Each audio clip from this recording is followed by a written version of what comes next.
another brand new episode of Because Cannabis, presented by Wayward Media, wayward.media on the interwebs, at MeetWM socially, except for when you go to like Facebook and it's at Meet Wayward. And if you go to at LinkedIn, it's both at MeetM, at Because Cannabis. Having Instagram handles, having social media handles, that shit gets tough sometimes. That gets a little difficult to manage. You know what else is difficult to manage? This, a finely tuned cannabis-centric podcast, the number 19th best-rated cannabis-centric podcast, according to flowhub.com. Thank you very much. That's difficult to manage on your own. You see me flying solo. You see just me in the box. I got someone to speak with today. Do not fret. But for now, no Dustin. No Dustin Kava on assignment. Didn't show up. Doesn't matter. Make up the excuse in your head for why Dustin is not here. But we are always here. Every Wednesday, 4:20 p.m. on YouTube. Every single Thursday, Spotify with video, or anywhere that you listen to your audio podcast. We will have brand new episodes of Because Cannabis. Got some exciting things coming to Wayward Media. I'm excited to talk about them soon. We have some new shows. Hopefully, we can figure out Plants Save My Life. You know, Raven Ariola hosts an amazing podcast talking to a variety of folks. Plants Save My Life, anywhere that you listen to podcast audio, plantsavemylife.com. Host Raven Ariola, really just an amazing insight to talk through both his educated background and then the variety of scientists, educators, shamans, I mean, you name it, dealing with plant-based medicine and how it has assisted many a folk on their way to a more healthy lifestyle, just like cannabis has. You know that. Plant Save My Life, check it out. That show is airing right now, season 2. Got some other things in the works. One of those things that were in the works, I'm excited to talk about. We have been chit-chatting with some folks in and around the industry who are all out and about trying to do their thing. They're chasing, you know, you are. If you're listening to this show, you're probably chasing your cannabis dream, trying to make your thing possible. Me and Dustin with the show, we are chasing some sort of vibe, some sort of cannabis-centric dream. Everyone's chasing something. Everyone's chasing something. But the real question, Scott MacLaren, is right before the show, I was having a really bad hair day. I'm not real happy with it. I have this like tuft. I call it the unicorn horn, which some balding men get, like this tuft there. I feel like you are just all in with the clean shaven head. We'll talk to, we'll get your whole backstory, Scott MacLaren at @Clee_culture on Instagram in just a moment. I have to ask though, super personal question right off the rip, but that's how we roll sometimes without Dustin to keep me in check. Is the shaved head a fashion choice or a battle of, I have lost this battle, so to speak, and let's just make this shit nice and clean? It's more of a laziness. To be honest, it's if once my hair gets to a certain point, when I wake up, I just look hungover, no matter what. So I just cut it off, and it's how I stay as clean cut as I possibly can. If you were to let it go full rip, just not touch it, not let it go, what are you looking like? You struggling like me? You an 80s rock star underneath there? What happens if you decide to actually let that go, let it grow out, and let the mane rip? My hairline goes way back here, so I do kind of have like the little unicorn You get the horn thing going on. Yeah, that's the hardest part. Seeing that, as soon as I see that, that's the shave will come. It is the horn. We should have balding men talk. Wonder if we can get more listeners and viewers with balding men talk. Not as exciting. Let's talk a little cannabis here on Because Cannabis every Wednesday on YouTube, every Thursday on Spotify, and anywhere that you listen to audio podcast. Scott, we met through cannabis, right? Cannabis allows people to meet each other, and I met Scott while working at the Cleveland School of Cannabis, both as a student and then as a staff member. And now you are striking out on your own with Clee Culture, Instagram, Clee_culture, trying to get out there and create a videography, so to speak, of the social scene.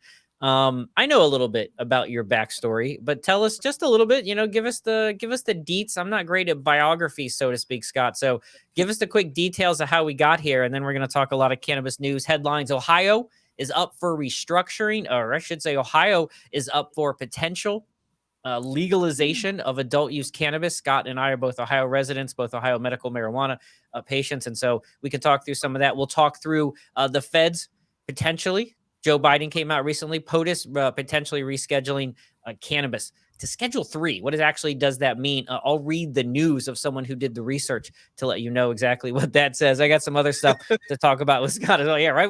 We are facilitators, Scott, right? Like, I know your backstory, but I need your help in facilitating it to the masses. Tell us a little bit about yourself.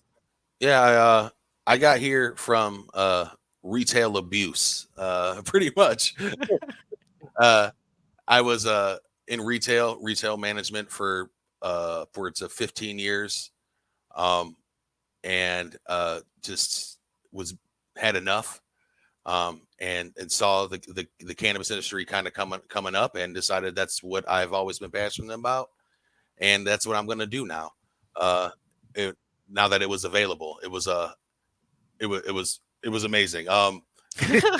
It's a weird thing. Dustin and I have talked a lot about that moment where you come out of your cannabis closet and you have to tell people, like, not only do you smoke weed, because when you tell people that you work in the cannabis industry, I think it's automatically an assumption that, like, yo, that bro smokes, right? Like, I don't think Oh anyone's yeah, come up yeah. and been like, hey man, I just got a job working as a trimmer at insert name company. And you're like, but I don't smoke at all. I just would not go. We've met, both of us, we met through the Cleveland School of Cannabis. We've met people who don't consume, but I have yet to meet someone in the wild who does it. So when you have that moment, though, when you say, I want to work in weed, then you're basically putting it on blast. I smoke weed. You might as well just put a neon sign above your head that subconsciously people can see that you're like, I'm going to work in the cannabis industry. And you're like, I blaze. Right? It should just be like it's a different kind of cloud. Yeah, right. Like a cloud, a neon cloud comes above your head.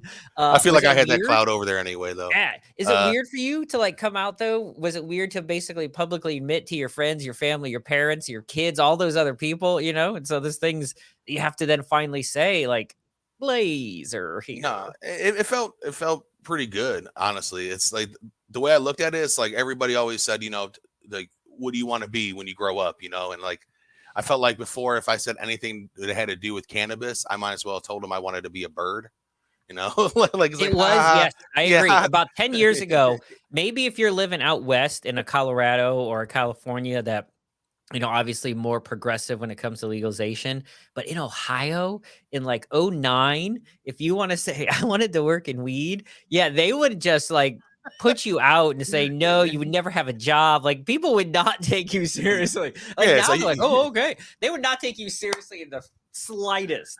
No. And now that it's able, I'm like, I'm going to be a bird, So here I am. I went, I did some work with a cultivator. I learned a lot there, which was eye-opening, doing it on such a large scale. It was like being in Willy Wonka's chocolate factory for adults. Fantastic. And then working with the school, getting to work with students and people just getting into the industry, super rewarding. And then now I get to kind of just do something that manifests my own job, what I've always wanted to do. And I love the city of Cleveland and the culture it brings, and I love cannabis culture. So it's like introducing your two friends and trying to get them to get married. And that's what I'm trying my best to do. It probably has, and this is not an indication of your future successes, but I think friends introducing people to get married probably only has like a 35% success rate, if I'm being honest. Like, I've introduced more than a few people. All of them are dunzos at this point. So I don't know if that analogy is I'm feeling as I'm working it. One of the things we talked about before is about working for like different cultivators and how it's got its pros and cons. I meet a lot of people who are former students of the school, and they're on like their third cultivator. And you want to say, like, in the first year, they're like, well, I worked for this person and this person, but then now I'm at this one, and they kind of like settled in and kind of got relaxed finally. It's both eye-opening and Willy Wonka, but there's some other aspects to it that you get eye-opening the opposite way, like the other side of Willy Wonka. And that's maybe a great analogy, because Willy Wonka has like this really crazy, mysterious, wizard-like facade of magic and sugar and sweets, but beneath it, he's giving kids blueberries and they're inflating and falling away. Probably murder. I think he's murdering children and clearly keeping absolutely little people captive in there to produce, like, slave labor basically to make his chocolate. and sing to his whimsy and fancy. So it's not exactly that bad, The but it captive is. part, Chocolate's the delicious. captive part. Yeah, Yeah, for chocolate's sure. delicious. Cannabis is delicious. Uh, Eating chocolate is yummy. Smoking cannabis is amazing. Working with cannabis all day, I don't know. Is it overrated, you think? Is it cool? Like, is it overrated? Like, what did you, and I know, it doesn't matter who, they're all the same, but Oh yeah. like, what was it like for you? Was it like both a little eye-opening and then frustrating at the same time? The hardest part for me was realizing that security wasn't there to protect me. They're there because of me. Uh, Oh, still, kind of. that's an interesting realization sometimes. Ew, good Yeah, point. yeah. We weren't on the same side, and that was kind of hard. It made it a little prison like feeling, at times. Uh, but I think I went in going knowing that it was going to be hard work. I've dealt with plants before. I know that it's not just sitting around, just getting blazed. There's going to be work involved in it. Um, and I feel like if you go in with that, it's a little bit better. It's still, I mean, every job's going to have times where you're just going to be like, I don't know if I'm going to do this anymore. There's hard Yes. times, but like when you're working with something like weed, it's a lot easier to stomach that. It's something I do anyway. So it made the difficulties a lot easier being what it was. But yeah, it's not all sunshine and rainbows. Did they I have mean, any like searches there? Did they ever search your like person? Are they not allowed to me, do that not anymore? yeah. Well, I don't know anymore, but there was I know people's lockers got searched. Not me personally. 'Cause they smelled like I weed. I knew where to keep my hands. You're like, right, like that's one of those things. At school, they search your lockers when they smell like weed. In the cultivation facility, they're like, "This doesn't smell like weed. What's I wrong with know. this locker?" Like, I got a it I does got a not smell. note. I got a note saying I was allowed to smell like weed for the ride home. That's pretty awesome, right? It's It like a was doctor's note amazing. for that. Yeah. I remember, I'll tell you the weirdest place I've ever been searched for a job, which I guess isn't that weird. I'm going to put them on blast. I don't know. The company's, I don't know if it's even around anymore. Is Toys R Us around anymore? I think, does Toys R Oh, Us fold? oh yeah, they're done. They're gone. All right, so I worked as one of the most interesting jobs I had when I came back from college. My college had was quarterly. Most colleges are semester. I don't think many colleges are quarterly these days anymore. So we had basically three like 11-week sessions versus 2 15 weeks or something like that. Still the same kind of thing, but we would have a 6 week Christmas break basically. So we would stop at Thanksgiving and not come back till after Christmas. We'd have that whole time off, but we'd go later in the year. It had its pros and cons. I didn't really understand it till I got in it. But when I would come back home I live several hours away, and they would kind of shut down campus, especially as a freshman and a sophomore. I was on site living, so to speak. I'd come back and I needed a thing to do for like 6 weeks, I guess. And I found an odd job through a friend of a friend, and I would work the overnight shift at Toys R Us. And so during the holiday season, right, that place gets fucking ransacked, like Yeah. barrage during the day. You know what it's like to go to Yep. any, and this is back before, and I am a Black Friday shopper hardcore, and it's not, I don't even go anymore because it's not the same vibe and experience and chaos that it was even 5 6 years ago. And so now we're talking 93 94, right? We're talking height of some primetime toys that are just hot to trot, like no internet, none of that shit. And so overnight stuff, you'd come in and you'd stock a shelf. So you'd get like assigned a certain shelf, and that's what you'd have to stock. And you'd do that for like a week. Just random. Think of a toy centric line. Pick an area or a shelf that you think would be terrible to have. Like if you had to pick an area that you wouldn't want to go and stare at every night for 4 weeks, stocking that shelves, or a certain color you wouldn't want to look at, pick that one. It's very popular right now. Hint. Oh, One of the I biggest movies on the planet. I don't know. Barbie. The Barbie. Barbie aisle. Oh So God. fucking pink. Everything was pink back then. And this was well before we had a lot of varieties of Barbie. That was a terrible aisle. Action figure aisle as well, because it was all these peg hooks. And every time you get a new figure, there would never be the same kind of size packaging. You'd always have to rearrange the peg hook wall. Uh, all that said, interesting job. Lots of weirdness that happens on the third shifters who will work at a Toys R Us. It's me, it's a couple college kids, it's some old degenerates, it's a whole variety of people. And I don't know if this was OSHA, at least it definitely wouldn't be OSHA today. We would go in at 11 or 10 o'clock, whatever it was, and they would lock us in. We would not be allowed to leave until 7 a.m. or 6 a.m. or whatever time our shift ended. It was something like that, right? And you wouldn't be allowed to leave. So you had to pack your lunch. You had to bring it. I mean, nothing's open at 3 a.m. anyway. So you had to pack your lunch and bring it. And they would search you. They'd catalog your bags on the way in, and they would search you, like dump your whole bag on the way out, which was good because we had several guys there stealing. Like we had several guys there stealing. We had that. You know what this one guy stole a lot of? Matchbox cars. I had this dude who worked there. He would shove them down his pants, like totally shove them down his pants. And then he got super smart. And he would, and this, we'll bring it back around to cannabis here, because this is the reason the security is against you, because they know that maybe you aren't, but a lot of people see this small, little, easily missable thing, right? Something that you take a bud or even a handful of weed from a place, no one's even going to know. It's impossible, right? So you have to almost have these super strict measures because people are smart. He used to stuff him in his pants. They would search, right? They literally would pat you down with a cop. They would never do that now. It was the early 90s. So what he would do is where the truck would back in, right? So you'd have like the loading dock in the semi where it would back in and sit. And if you're watching on video on YouTube or on Spotify, I'm holding toys up to demonstrate my point. But picture a big giant tractor trailer, makes that noise. It's backing up into the loading dock and it sits so you can easily take your dolly, take your tow motor and get stuff off. But there's a small gap. There's a fine, maybe foot little gap on the sides, right? It's not an airtight, it's not a space shuttle. It's not airtight in there. And so his fucker would go and take things and like shove them in that gap.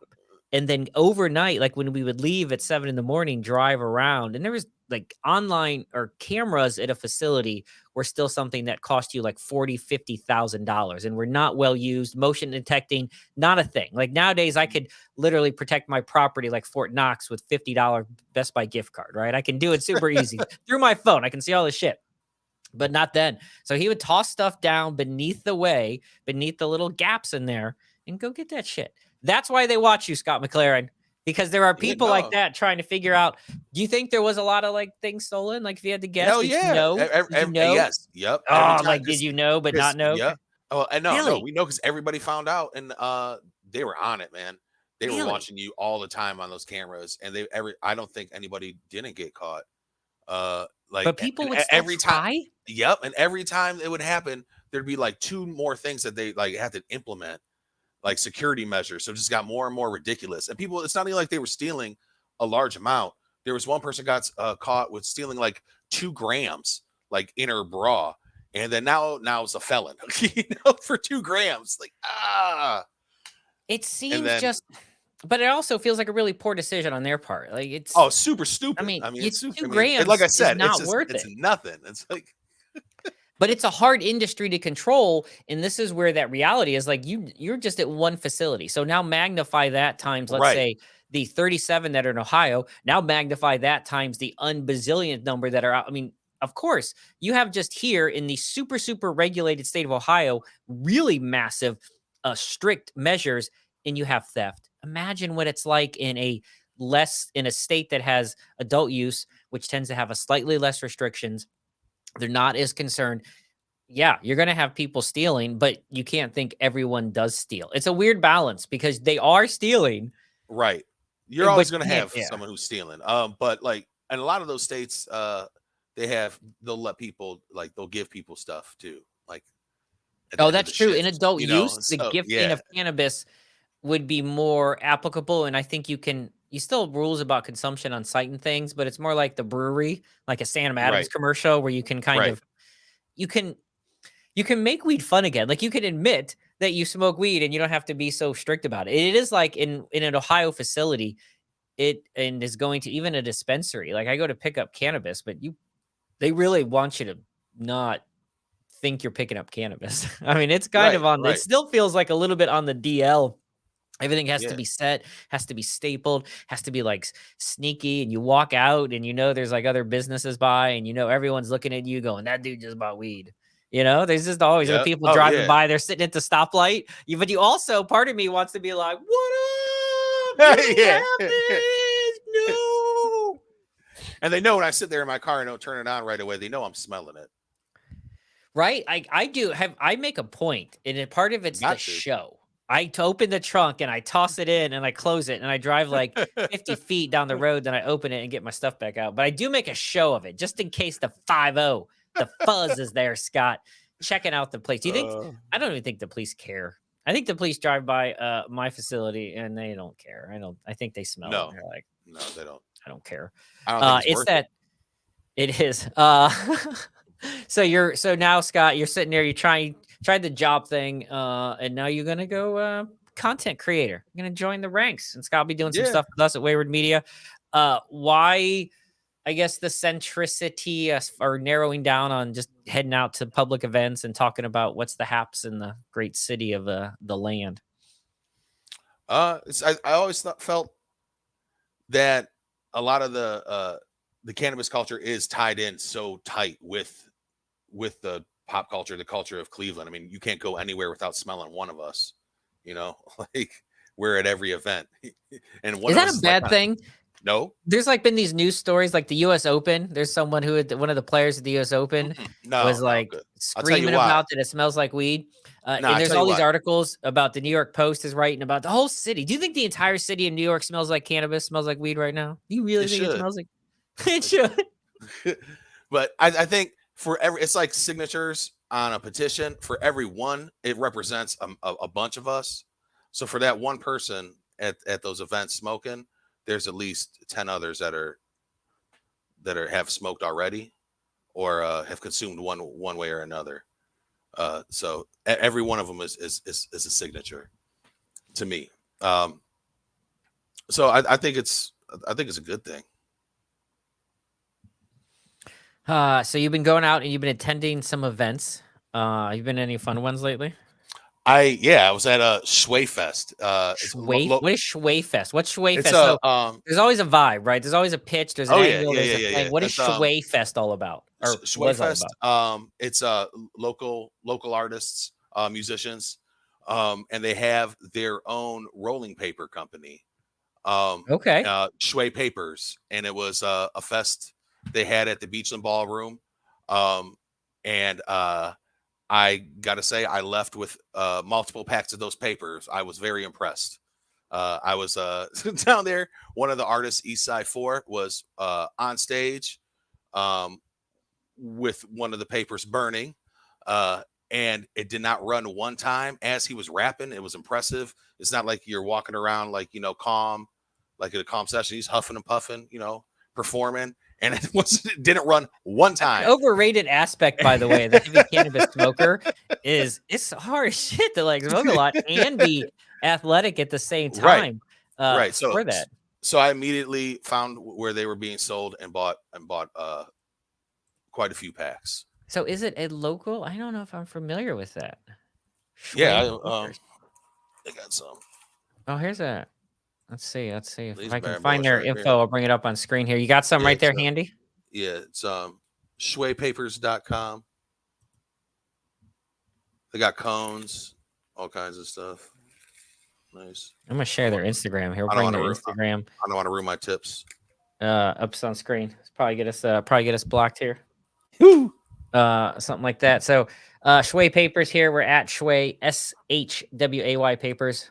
It's their Instagram, pure organic, hemp minority owned. That's good for them. Awesome. All right. So you got some Shway Fest. So they put on their own festival and they have their own papers out there, and they're good papers, huh? No good running? Papers, no running at all. It was very impressive. And I'm I hit hard too. So if it's gonna run, I'm gonna make it run. I think, you know what? I feel like that's a really bad issue. I am a gentle cone smoker. I am my affinity for smoking from a cone or joint is well known on the show, well documented. My favorite way, but I go to places with folks, and a lot of times I bring them with me. And when I present them, I have one particular person, no names, please, who is just a hard dragger, like just a ripper and a half, and that thing canoes like a mofo every time, and no matter what I bring. And I have a variety, my King Palms. I love my King Palms. Shout out to you guys as always, sending us that stuff recently. So our King Palms, like I love those. He can make those run. And I don't even know how you do that. They're impossible. So it's an issue for that. And I don't really know how to have that conversation with him. like, bro, like you can't be dragging this hard because I feel like he's going to be sensitive about it. How do I genuinely tell someone like smoke better? You got to show it to smoke it them. better. Show it to them. They should know. Like, I don't want to demonstrate it. I'm not going to be like, that feels a little bit much there. I feel like they'll be all right with it. Smokers don't want to ruin it for everybody else. So if you're letting them know that they're doing something that's kind of making the weed go a little quicker than it should, that they should be open to that. I don't know. It's one of those things. I'm super particular, and I go out of my way. Or start rolling them their own. Start just rolling them their own, and maybe they'll figure it out. They'll bring their own weed next time. Bring your own weed. It's 2023, people. You can get your cannabis everywhere. We talked about New York smelling a lot like weed earlier, Scott. Here's another headline that's hitting. It's this is from New York Post. I love their cannabis articles. It's that time of year, Scott. It is coming up on Halloween time. It's coming up on the time of year when candy is openly distributed to children. You know, and when I grew up back in those days, I was talking about earlier, the golden yonder days, you know, we worried about razor blades in cannabis, right? Maybe some rat poison, which once again, I don't know how rat poison, but that was one of the other things. Always the razor blades, though, which feels like a really tedious work. Like the amount of effort and time to secretly put razor blades into candy versus the eventual payoff feels like something no psycho killer is ever doing. Like there's way more ways to torture, and this is gonna dark people. There's way more ways to like hurt and maim children than take hours to see how many little finger cuts you're gonna get stuffing a razor blade into a Snickers bar. That's some thick nougat, man. It's gonna be hard. Even a Milky Way. You can't do that. They always told us apples. Razor blades. Yeah, who can put a razor blade? That's like a strongman show. You know how hard it is to put something into an apple? Right, and those apples aren't making it down the street anyway. So yeah, and no one's eating the apple. Thrown. You throw them back in their car on the way out the door. I'm not eating that apple. But the new fad, Scott, these days with cannabis or with candy is to scare people by telling them when you trick or treat, their candy is going to be laced with weed. And so the New York Post talks about, which makes sense as more cannabis. Like here, let's put a factoid out into the universe that everyone is going to know. The more legal cannabis edibles that are out there, the more children are going to accidentally consume. Like this is just a fact that we can't avoid, right? It's a math issue. Yeah, I'm sure there's somebody who's up there in age that might have accidentally put out the wrong candy. I'm sure that's happened at some point, but it's not like some evil person like putting out little candies.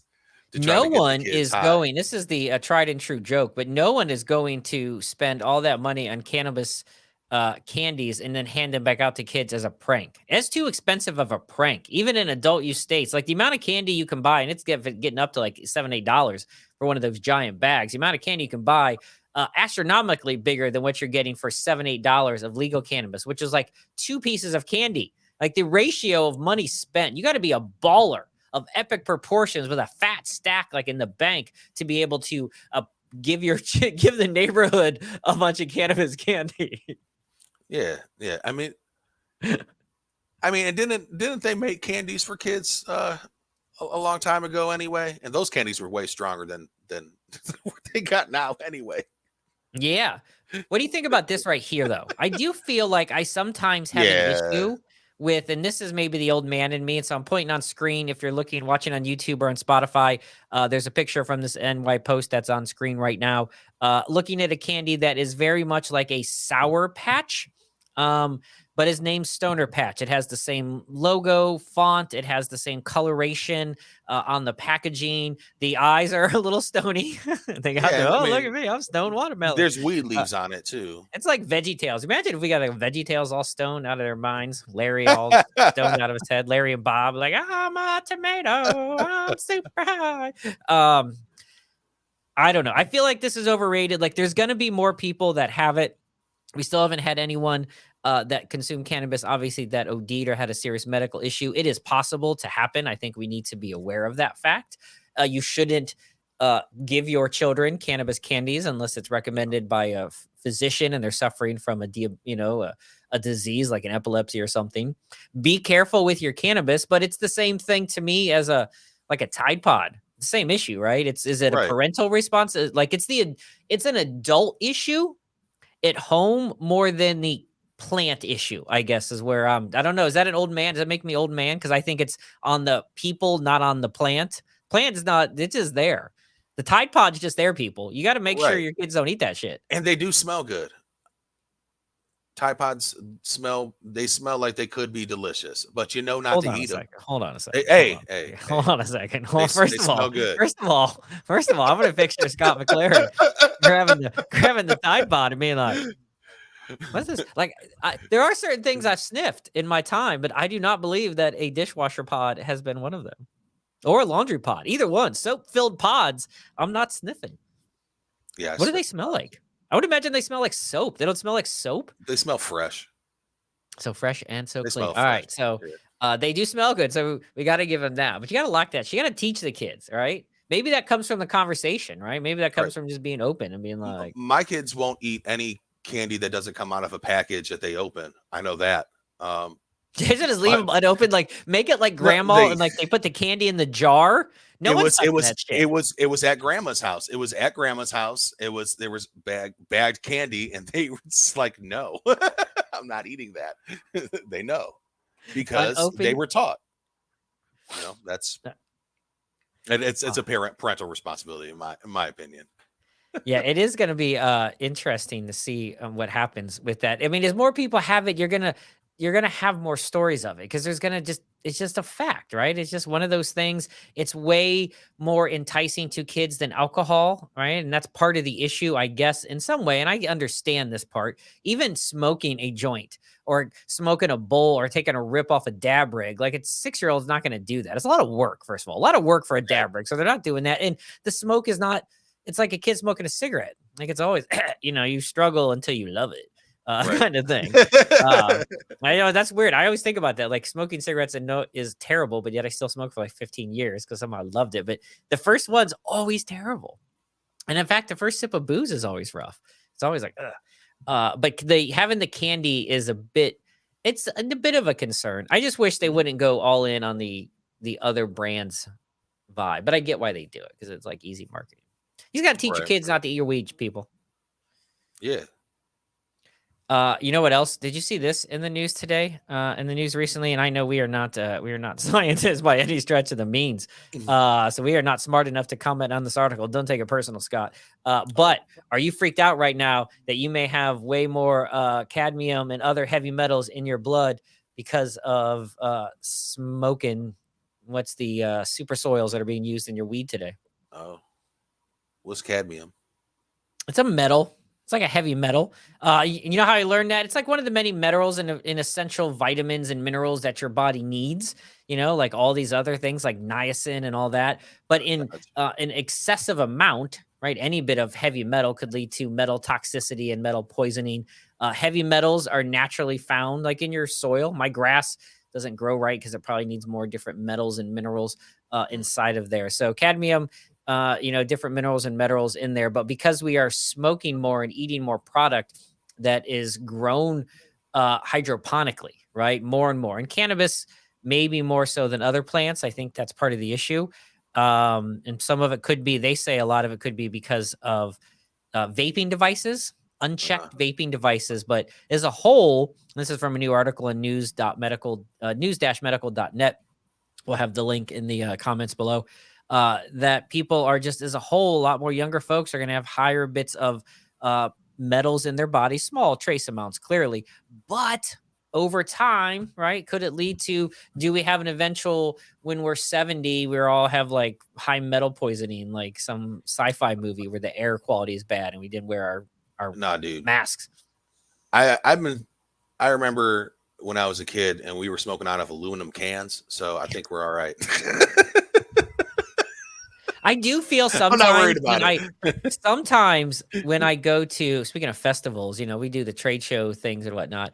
When I go to like a trade show and I see all the silly new inventions for the variety of new ways that cannabis can be processed, I'm both amazed sometimes on a medicinal level and just at a, wow, like you do that level. But then I just go, man, like fucking it's a plant, just smoke it. Like I get a little old man on my lawnish sometimes with all the fancy new equipment. Or here's a couple. and I know you've had this personally because I have the product in my house that you let me use. Sometimes the technology gets so new or something, I get frustrated by it. Like I get mad Yep. at it. I'm like, God, I Yep. don't understand this. I've had multiple expensive like vaporizer devices like we're talking about. And I just like I use it a couple times, but I don't get it. Then you know what I do? I roll paper. I roll Yep. paper and I roll flour because it's fucking simple and it's easy. And I'm like, that's what I want to do. Yeah. I'm an old man when it comes to vaping and like dabbing, and when it comes to that stuff for sure. Like I'm still not sold that that's healthier by any means. I'm hit or miss on the big. What's your vibe on the big dab rigs? Like have you rolled with Hey, experimented with that yeah, before? yeah. It took me a while. It felt very crackish at It first. feels crackish, It right? felt very crackish at first. I had to wait and just see how it played out and see how it went. It's a And powerful then the first couple it times, it's a powerful experience. Like anything else, it eventually requires more, but the first you can't recreate that feeling of I guess no. any new drug, but that See, first time you take a dab rig, like a major dab rig hit, especially off a high end one with clean water, oh, it's like straight to the brain. yeah, It's no, pretty I enjoyed that interesting. part of it. It was just my chest. It just felt like my chest felt like it didn't want it, like it didn't want to be my chest anymore. And Yeah, I don't tend to use as many like even the oil pens and vape pens and such as a whole. They're not as good for me. I tend to go the other route. So I'm drinking. So I mean that candy, eating that yeah, candy. We are Scott, we're both in Ohio. We're Ohio residents. We're both Ohio medical marijuana patients. Ohio is kind of on the verge. They're pushing, they're talking. Ohio issue 2, as the kids call it, these days is on the ballot. Uh, gonna vote it on November. The state of Ohio clearly doesn't want cannabis. They have tried hard. They've come out and basically said some, talkers have said if it passes, we're going to, find ways to steamroll it like they've done in South Dakota and Mississippi. Um, where you at? You thinking passing? I know you're voting for it, so I don't need to know that, yeah. but where's your gut say? And here's a problem, Scott. We spend too much time with cannabis centric folks and they all live Mhm. on a cloud of weed and they're like, yeah, of course it's going to pass. Nah, But then you I am get not out and on you go to that. the real world and you're like, is it or not? I don't know. I'm not on that cloud. I am skeptical. It's been Yeah. uh I mean, look how long it's taken just to get to where we are now. So I believe nothing until I see it. Um, I want to. I believe they'll do everything in their power to try to steamroll it. But I'm hopeful it could pass. I mean, I think, but I'm not sold on it quite yet. That it's Yeah. I'm going not to. sure if it's going to either. I want to read through because I haven't really gone through. Let's go through here. So let's educate ourselves, educate our listeners right now because cannabis every Wednesday, 4:20 p.m. So here's exactly what's listed in Ohio issue 2. We've had medical cannabis here thanks to House Bill 523 since 2016 in the state, been selling since January 16th of 2019. So Ohio's still a newbie in this area. Even if it passes, it's not like Puff the Magic Dragon. We get sales tomorrow. But let's take a look. So marijuana use and possession. Issue 2 would legalize use possession of cannabis for 21 years and older. We know that. Sale of plant form, all forms. That's pretty basic there. I think that's clear. Individuals would be allowed to possess up to 2.5 ounces in all forms, except for extracts and concentrates, which have a 15-gram limit. A question for you, Scott, on all these limits. Like Ohio has medicinally has like a 9 ounce or something, 8 ounce in 90 days. It's got a limit there. I very rarely hit it. There's one or two dudes on Reddit and Facebook who get really pissed because apparently they smoke so much weed that they can't handle less than 10 ounces medicinally a month. I don't know how that's possible. These types of limits, no one's checking. No one's going to check up on you. No one's coming to your house and be like, excuse me, sir. The cannabis police don't show up with a scale. They don't Nope. roll up and be like, can I weigh your home possessions? And they look and they put it up and they're like, sir, that is 2.9 ounces of marijuana in your house, in your possession. Fucking book them, Dano, right? No one's doing that. Do you care at all? Like, I've already seen people get mad at these two things. I'm going to talk about some of this other stuff later, but these two things in particular, the possession, let's just say the possession amount, 2.5 ounces, 15 grams in your possession at one time. People are fucking mad about it. And I feel like that's a little weird. I would say it depends on what the punishment is for The punishments are only going to find out if you get stopped for some other reason, traffic Right. wise, and you have more than that in your car. They're not coming to your house Right. unless Oh, your yeah, house yeah. smells like weed all the time. And if your house smells like weed all the time, you might be growing it. We'll get to there in a second. Yeah, but the limit itself, I don't think it really matters. It's probably going to be kind of like one of those things in other states where it's 2.5 ounces like per day that they'll be allowed to even sell you. Yes, that's probably you are correct. Now I think you're right. It's probably thinking retail. All right, so yeah, they're gonna have to do away with the no smoking rule if they go adult use that we have in Ohio, which means we can't sell pre-rolls. Fuck yeah, pre-rolls are coming. woo. Yeah, So I like that. here's something though they put out here, right? They're trying to curtail obviously outside cannabis. So no vehicles, bicycles, boats, or aircraft. So don't be getting in your, and obviously you can probably consume, you're not supposed to be consuming in your car, on your bicycle. Slow down, stoners on bikes, 2 wheels, on your boat. No, it's not on there in aircrafts. Employers also, there is no like safe harbor basically. Just because you smoke weed, your job can still test for weed. So that's kind of the use and possession. Anything you see in there that strikes your fancy? I'm gonna have to fight that aircraft one. No. I'm gonna have to go against that. I need to be able to smoke when I'm flying my aircraft. I just take an edible. That's what the kids do. It feels weird. Like feels weird. And I know they say any form of. So basically, they say that you can eat all the weed you want while driving, biking. Look, it makes very clear. This is the whole reason Delta 8 exists today is because the letter of the law and the 0.3% and the science that came after it.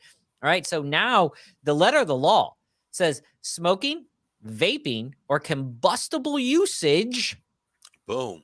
So eat your 100 milligram edibles and get behind the wheel, people. JK, don't do that. All right. So employers can't test. Employers can test all they want. I know people are going to get mad about that, but look, you just can't. I feel like that'll change over time. It adjusts in time. You are correct. You have to adjust with the climate. If they can't hire people because they're all smoking weed, they're going to start hiring people that smoke weed. Exactly. So home grow, here we go. Big thing that everyone wants, but there are rules to this, folks. Cultivate and grow 6 plants at a time. In instances where more than one individual. Ooh, if you have more than one person age 21 in a single residence, you get 12 plants. So that got to mean you and your wife, right? So that's basically 12 plants. Yeah. Right? I mean, that's what that says. Individuals will be allowed to cultivate and grow 6 plants. But if you get 2 people over 21, which is you and your wife, me and my wife, you can grow 12. So a married couple can grow 12, or a living couple can grow 12, or an adult with their adult son who still hasn't left the house yet can also grow 12 plants. That's what I've learned. Because then he's definitely not leaving. No, not if he's got 6 plants to his own in his house. Like, no, he's never leaving at all. I don't know if they'd want him to leave. Let's stay. Oh yeah, it's like you need someone to. You're like, there's the one benefit. Like, look, let's talk about this. Is you get older stoner and you have your stoner son who doesn't leave the house because he smokes weed all day. You know how hard it is to keep up with the trimming and the weeding. Basically, son, take care of this shit. Grow some dankness. I'll give you a little shake of that. You know what I mean? Right? You gotta, but then you know what he's gonna do? He's gonna steal from you. You have to install security cameras and give checkpoints on the way out of the room. You're a fiery son. All right. So here we go. The cultivation and growth of marijuana plants needs to occur within a secure, enclosed area. Secure. So fenced in, not covered, is what I wanted to. On the residential property, cannot be seen from public spaces through normal, because there's going to be a bunch of people with tiny little lots of like a quarter of an acre, eighth of an acre, who are going to want to grow plants on their property because their neighbors, you know, the communities are everyone stacked on top of each other.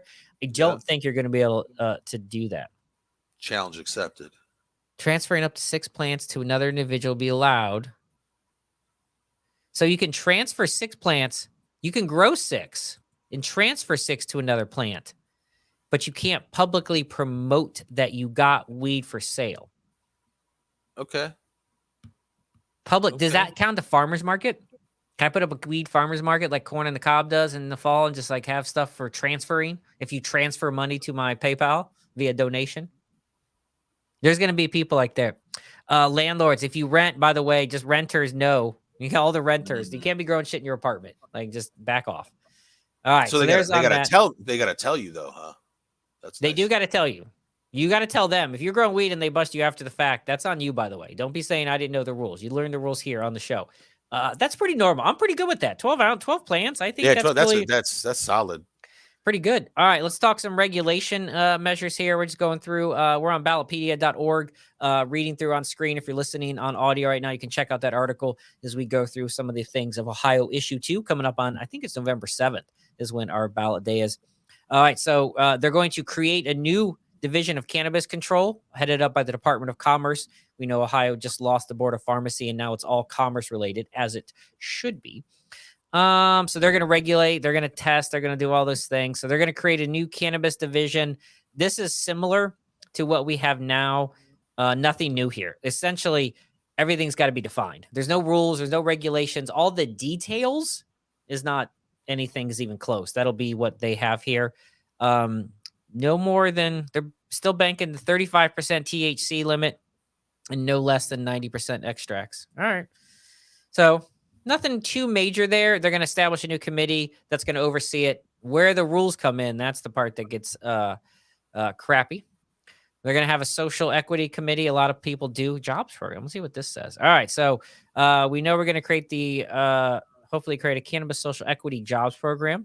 A lot of states are doing this in order to help people who have been disproportionately, kind of messed up from that. Anything interesting here, Scott? So they're going to make a jobs program. They're going to create more jobs, social assistance to get those jobs. That's pretty good. Standard stuff. Ooh, here's the one. What are we taxing it at? Oh, boy. 10%. 10%? Huh? That is pretty low. That's a Michigan number. They didn't go out the West where the Colorados and Washingtons and Californias are in the mid-30s. Michigan 10%. Was like, I think, 16. I think for Michigan. So 10, even lower. All right. Well, let's see here. Maybe they might have some other tax rates here. Let's take a look at what this says. So tax revenue generated, the adult use tax fund. So 10% on cannabis purchased. And here's where they're going to put that money. 36% social equity, 36% to work with funds for each township. So 36% to your town, 25% to substance and abuse funds, and 3% to cost management of that. So 10% is pretty low, I think, as a whole. Yeah, that's not bad at all. I mean, for cannabis taxes. Oh, this is interesting.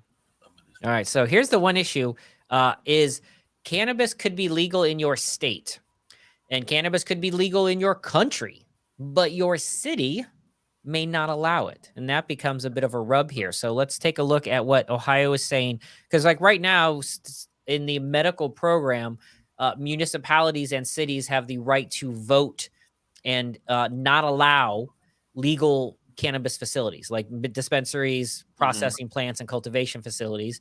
For example, where I live in Fair Lawn, you can't have any, but Copley, which is a part of Akron, which is a mile away from me, can have all the smoke shops they want, right? So this is saying a municipality could not limit research, levy a fee on businesses, prohibit home grow, or limit saying. So right now they're saying, okay, here we go. So they're saying off the rip that a municipality cannot put a limit, put an extra tax or fee on your business because you have a weed business, and prohibit home growing. But hold on, there's always buts here. A municipality could adopt an ordinance. All right, so now you got to have all this stuff.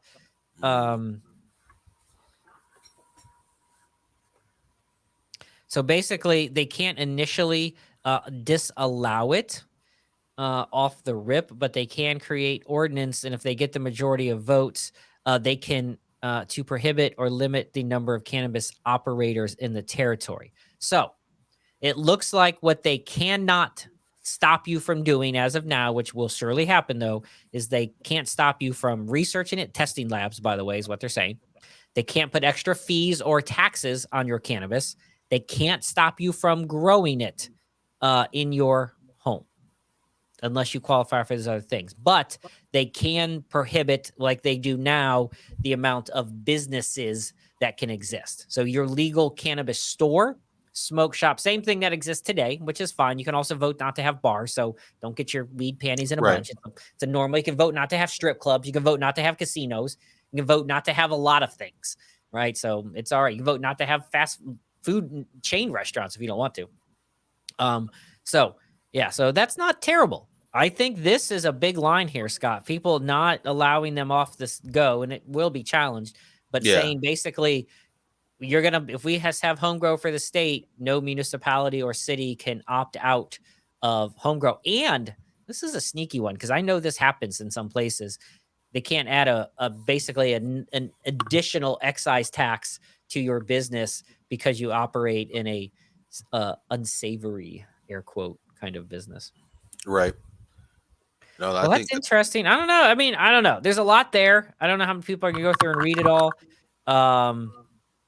But it's going to be interesting, right? So in 2015, the last time it was on the ballot, we had 64% of people oppose the initiative. But that one also, if you remember, that was the issue 3. It was like Nick Lachey of 98 Degrees was going to be one of 10 growers, and that was it. Right. Yeah. It was a monopoly ballot. Like the ballot itself was a monopoly driven issue. And here it's legal cannabis like any other place. So yeah, that was my issue with the first one. It's just it's got to be able to be set up so the people who have been making money can still make money, just in a legal fashion. I think so, and I think that's I know initially that, and I saw this already that wasn't included in here, but initially the existing cannabis companies are going to be the ones who are going to be basically first shot at going adult use. So when adult use opens up, let's say it passes, they'll take about a year or 2 to get it rolling. It's not going to be magic. It's not going to be overnight. This new division we talked about has to be created. They have to write all the rules. They have to explain it all. When that's done, the first places that you'll get legal adult use from will be places that already have established medicinal cannabis companies, cannabis brands, all those stuff. Those will be the first ones that go. Okay. Then you'll have your other companies, which will start. But then it's like this crowded marketplace. And it's like, how many weed shops do you need? Right? I don't know. I wonder if they're allowing hemp farmers and people in the hemp industry to kind of cross over, and that when it becomes or if it becomes recreational. I would imagine that you would also, So I would also, if you are a registered under the Senate Bill 57, Ohio's Hemp Agricultural Act, that, you'd probably be a first in line person to get access to grow adult use THC cannabis. That's a good way to get. That's a good way to get in. That's a good way to get in if you don't have $1 million. I don't have $1 million. I don't have $1 million. No one has $1 million. All right, Scott, let's check out what you're doing here at Clee Culture before we wrap up for today's show. At Clee Culture on Instagram, at Clee_culture, we should say, for that. That's kind of your main thing. I know you're doing that. What's it been like trying to tiptoe? And I know we were talking about before we went live that you were going to go like at Caniculture, and you're like, I'm just going to get shut down all the time. What's it been like at Clee_culture? What's it been like to tiptoe? Because you very clearly are about cannabis, but you also try to keep it like not about cannabis. Yeah, right? It's a weird tiptoe. It is a weird tiptoe. And I'm trying to keep it on that tiptoe. It's so far so good. I just tried. Obviously, got to be careful of what I put on there. So I've had things that I've had that I can't put on. So it's touchy with that navigating, especially with Instagram. Doing giveaways, things like that. What I can give away, what they'll allow me to give away, what I can advertise for. It does feel like it's always this battle to kind of get shut down. Yeah, but it's fun too at the same time, because I like to win, and I take it as a challenge. So I just see what I can get away with, and that makes it fun for me. It turns it into kind of like a little game that makes the child in me cackle. For that, I was pulling up. You also over here on LinkedIn, just Clee-culture.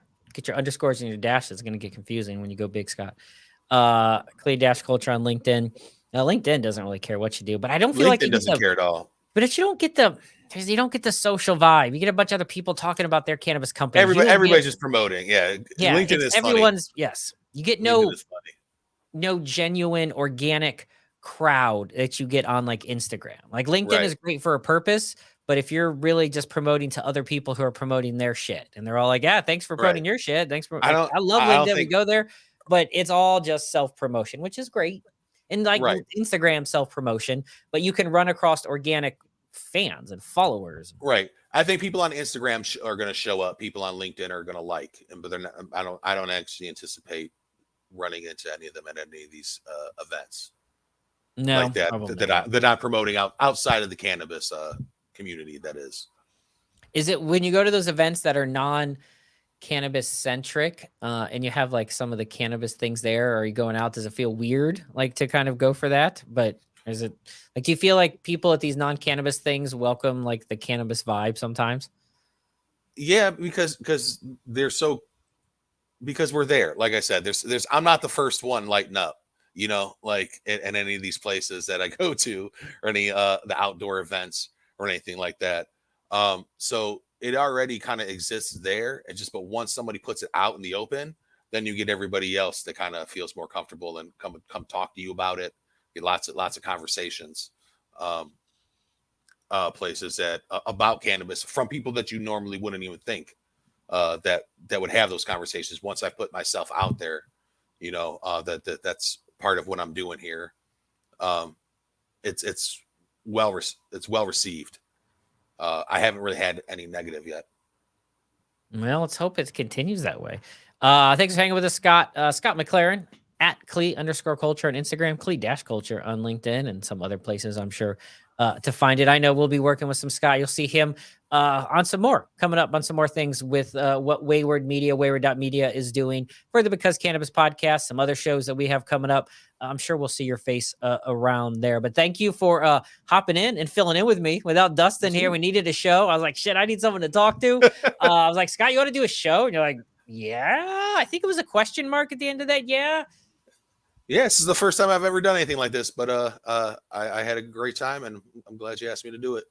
That was good. We talked through some stuff. We'll definitely see you on here again. I'm sure we'll have more shows in the future. Scott MacLaren at Clee_culture on Instagram. You can find the link in the comments below. Brand new episodes Because Cannabis every Wednesday, 4:20 p.m. every Thursday on Spotify with video, by the way. You can check us out there as well as anywhere that you listen to audio podcasts.